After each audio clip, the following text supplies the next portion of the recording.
이제 더 이상 레이저로 치료해가지고는 되지가 않겠다, 이거는 수술적으로 절제를 해야 되겠다 하는 결정을 하시는 경우들이 많아요. 이렇게 튀어나온 점 같은 경우는 여자분들이 제일 많이 신경 쓰여 하시는 게 화장을 해도 이게 커버가 잘 안 돼요.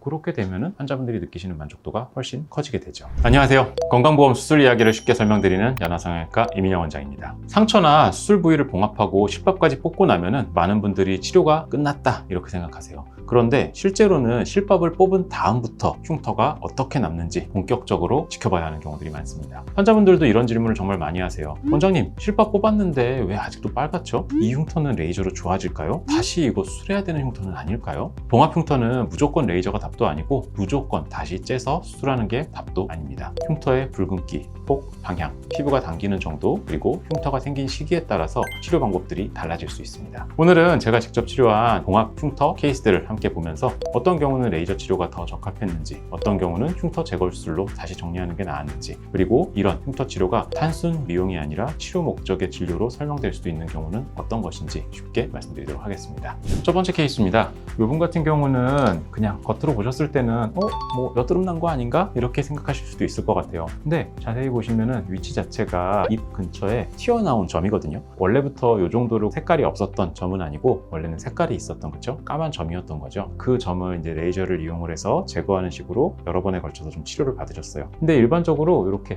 튀어나온 까만 점 같은 경우는 레이저로 깎아내는 방식의 치료를 했을 때 안쪽에 있는 색소들은 태워지면서 잘 없어지는 경우들이 많아요. 근데 조직들이 다시금 아물면서 그 자리가 부풀어 오르는 경우들이 많죠. 이렇게 부풀어 오르는 상처 같은 경우에는 이후에 다시 또 레이저를 이용해서 깎아낸다고 하더라도 잘 줄어들지 않는 경우들이 많습니다. 그런 식으로 레이저를 이용을 해서 깎아내고 다시 아무는 과정에서 오히려 상처 자체가 조금 더 커지는 경향들도 있어요. 그런 것들을 여러 번 겪어보신 분들 같은 경우에는 이제 더 이상 레이저로 치료해가지고는 되지가 않겠다, 이거는 수술적으로 절제를 해야 되겠다 하는 결정을 하시는 경우들이 많아요. 입 주변 같은 경우에는 사실 흉터가 좀 예후가 좋지 않은 경우들이 많거든요. 왜냐면 아무래도 많이 움직이는 자리고 음식을 먹거나 말을 하거나 할 때마다 계속 움직이고 당기는 힘을 받을 수밖에 없기 때문에 흉터 자체가 자꾸 늘어나는 경향성을 좀 보이게 돼요. 그래서 저도 좀 조심스러웠던 케이스인데, 그래도 이분은 흉터가 생긴다 하더라도 지금 튀어나온 점보다는 더 나을 것 같다 라는 의견을 보여주셔서 그런 경우라고 하면은 절제하는 것도 괜찮을 것 같다, 이후에 흉터 레이저를 이용해서 조금 더 치료를 하게 되면은 좀 더 완화시킬 수 있으니까 치료를 진행해보자 해서 결정하셨던 분입니다. 원래 우리가 점을 절제하면은 딱 점만 도려내고 봉합할 수 있는 게 아닙니다. 점을 도려내고 봉합을 하기 위해서는 교과서적으로는 단축의 3배 정도 길이를 늘려서 절제를 해야지 일자로 모아서 봉합을 할 수 있다고 해요. 그래서 이런 식으로 봉합을 하게 되면은 원래 점의 크기보다 흉터가 너무 길어지게 되죠. 그렇게 길어진 흉터가 이 부분, 버밀리온 보더라고 하는데, 입술의 경계선까지 닿게 되면은 정말 좋지 않은 흉터가 되거든요. 그러다 보니까 이분 같은 경우는 최대한 흉터의 길이를 많이 늘리지 않으면서 봉합하는 것을 목적으로 치료를 했습니다. 절제를 했을 때 살짝 늘어나기는 했지만 그래도 원래 점의 크기에서 크게 늘어나지 않는 정도로 절제를 했죠. 이렇게 절제를 하고 실밥을 뽑고 한 달째 경과입니다. 아직 좀 붉은기 같은 게 많이 좀 보이게 되죠.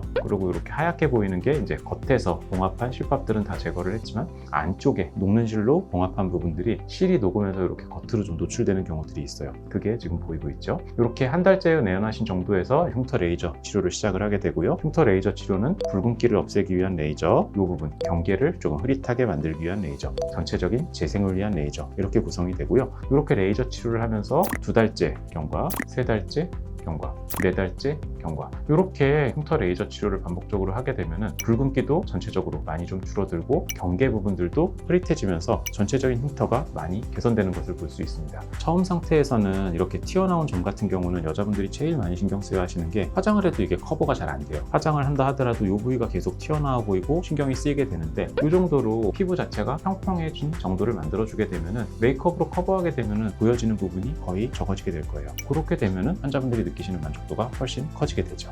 두 번째 케이스예요. 점 위치가 귀의 아래쪽 부분이 되죠. 점 자체가 워낙에 좀 크고 털도 나 있고 하다 보니까 이거는 레이저 치료를 해서는 도저히 안 되겠다 라고 하는 부분을 느끼셨고, 이런 경우에는 절제를 통해서 제거하는 게 도움이 되게 됩니다. 귀 같은 경우는 흉터 자체를 해부학적인 구조의 경계선에다가 위치시키는 게 좋거든요. 경계에 위치를 했을 때 이렇게 일주일차 돼서 실밥 제거했을 때 사진입니다. 귀가 얼굴이랑 이어지는 부분으로 해서 흉터를 만들게 되면은 아무래도 이러한 부분들이 조금 숨으면서 덜 보일 수 있게 되죠. 근데 이렇게만으로 끝나는 게 아니라 흉터 레이저 치료를 시행을 하게 되죠. 레이저 치료를 시행을 하게 되면은 그 붉은기 부분들이 조금 더 완화가 되고 경계도 살짝 더 흐려지게 됩니다. 레이저 치료 한 번, 두 번, 세 번 이렇게 하게 되면은 거의 경계 부분이 잘 보이지 않고 붉은기가 사라지면서 정상적으로 원래 귀에서 그냥 얼굴로 연결되는 부위 정도의 차이로 보여지게 되죠. 전체적으로 흉터를 숨기면서 만족도를 크게 얻어가셨던 분이었습니다. 오늘 케이스들을 보시면은 봉합한 흉터라고 해서 전부 같은 방식으로 치료하는 것은 아니라는 점을 느끼셨을 것 같습니다. 붉은기가 중심인 흉터는 초기에 레이저 치료를 하는 것이 도움이 될 수도 있고, 흉터 폭이 넓거나 방향이 좋지 않거나 피부가 당기는 경우에는 수술적으로 다시 정리하는 방법을 고려하기도 합니다. 보험 진료도 마찬가지입니다. 흉터 치료가 단순히 보기 싫어서 하는 미용 목적이라면 보험의 설명이 어려울 수 있지만, 외상이나 수술 후 남은 흉터가 기능적이나 구조적인 불편을 동반하는 경우라면 치료 목적의 진료로도 설명할 수 있는 부분이 생길 수 있습니다. 다만 개인별 실비 청구 여부는 가입하신 보험사와 약관에 따라 달라지기 때문에 정확한 보장 여부는 보험사에 먼저 확인해 보시는 것이 좋겠습니다. 지금까지 연화성형외과 건강보험수술센터 이민영 원장이었습니다. 다음 영상에서 더 유익한 보험수술 이야기로 찾아뵙겠습니다. 감사합니다.